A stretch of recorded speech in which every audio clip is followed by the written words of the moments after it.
पता है हमारे शब्द कितने इम्पोर्टेंट हैं, कितने मायने रखते हैं, हम समझ ही नहीं पाते हैं।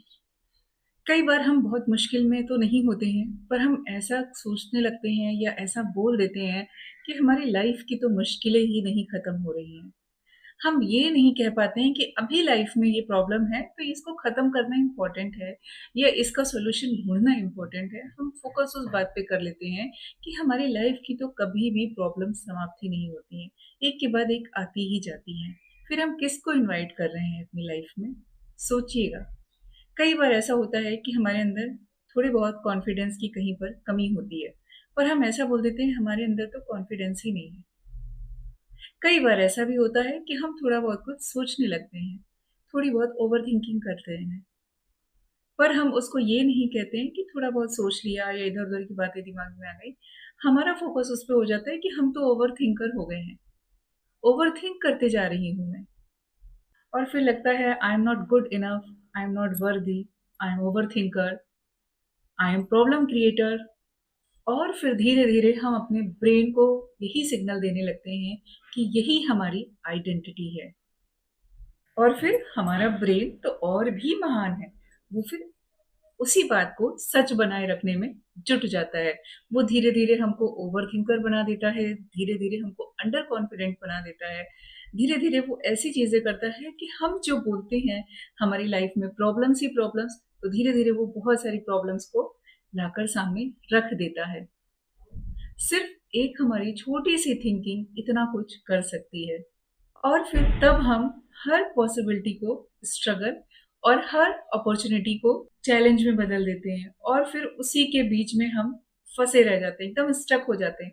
हमको लगता है हमारी लाइफ़ तो ऐसे ही स्टक होके रह गई है और इसके ऊपर एक छोटा-सा एक्सपीरियंस मैं बहुत रिसेंटली जो मुझे सुनने को मिला, मैं आप लोगों से शेयर करूँगी।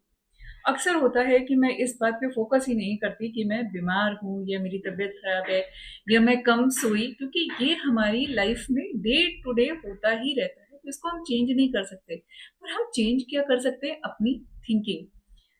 मेरी एक बहुत अच्छी फ्रेंड जो कि इस टाइम पे हम अपने मेनोपॉज़ के स्टेट में, किसी को अर्ली हो रहा है, किसी को टाइम पे हो रहा है, पर ये सारी प्रॉब्लम्स क्रिएट होने लगती हैं। ऐसा नहीं कि 47, 48 में आते-आते खत्म होंगी तो एकदम से स्टॉप हो जाएँगी। 5-6 साल पहले से बॉडी वो सारे सिग्नल देने लगता है।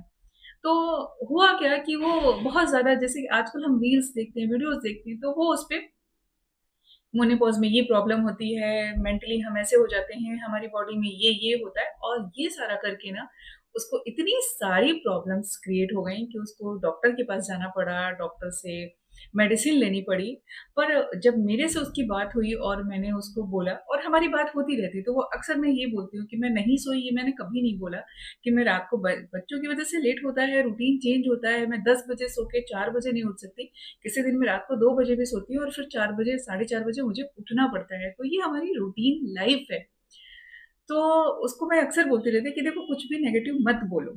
बिकॉज़ कि अब मैंने अपनी लाइफ़ को प्रेज़ेंट में जीना सीख लिया है, तो मैं कोशिश करती हूँ कि मेरे आस-पास के जो लोग हैं, उनको भी वही एडवाइस करती हूँ कि भैया प्रेज़ेंट में जियो। और एडवाइस की बात नहीं है, मैं अपना एक्सपीरियंस शेयर करती हूँ और मैं बोलती हूँ कि इससे मुझे बहुत बेनिफिट मिला है। देन जो मेरी फ्रेंड थी वो डॉक्टर के पास गई एंड फिर उसके बाद उसने बहुत दिन तक मेडिसिन लिया। फिर एक दिन वो ऐसे मुझे कॉल करके बोलती है कि तुम्हारी बात एकदम सही थी। तुम जो कहती थी ना कि प्रेज़ेंट में जीना और किसी भी फालतू चीज़ को नहीं सोचना, क्योंकि जितना उसने ये सारे रील्स देखे थे, वीडियोज़ देखी थी सोशल मीडिया पे, वो सारे दिमाग में एकदम हावी हो गया और उसको लगता था कि उसकी बॉडी वो बीमार रहने लगी। वो उसी तरह से अपने आप को ट्रीट करने लगी। उसके आस-पास वो तो बिल्कुल मेडिसिन हो गया, डॉक्टर हो गया और फिर मैंने डिसाइड किया कि मैं इस पे बिल्कुल भी बात नहीं करूँगी और फिर देखो मैंने सब कुछ चेंज कर लिया। तो हमारी थिंकिंग का हमारे ऊपर बहुत ज़्यादा असर पड़ता है। हमें क्या सोचना है, कैसे सोचना है, वो बहुत इम्पोर्टेंट है।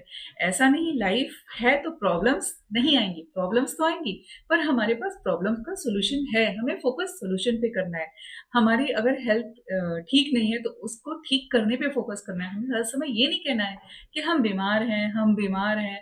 नो, हमें हमारी बीमारी को दूर भगाना है कि उसको कैसे हम ठीक रख सकते हैं। अपनी मेंटल हेल्थ पे फोकस करना है, अपने लाइफ के कुछ रूल्स बनाने हैं, उनको टारगेट पे रखना है और उसके ऊपर फोकस करना है कि हमें आज क्या नया अचीव करना है, हमें हेल्थ के लिए अपने क्या करना है, हमें अपने के लिए क्या करना है। तो ये छोटे-छोटे एक्सपीरियंस हमारी लाइफ के हमारे लिए बहुत इम्पोर्टेंट होते हैं और जब हम वो एक-दूसरे के साथ शेयर करते हैं ना, तब पता चलता है कि हाँ, सच में हमारी जो थिंकिंग है, हमारे जो थॉट्स हैं, वो बहुत मायने रखते हैं। तो कोशिश करना है कि अच्छा सोचें, अच्छा एक-दूसरे के साथ शेयर करें और अपने बारे में तो अच्छा ही अच्छा सोचें। पॉजिटिव सोचना हमारे सर्वाइवल के लिए बहुत इम्पोर्टेंट है। तो कोशिश करिए कि आप अपनी चीज़ों को कैसे सोचते हैं, कैसे क्रिएट करते हैं और कैसे इस यूनिवर्स को सिग्नल दे रहे हैं।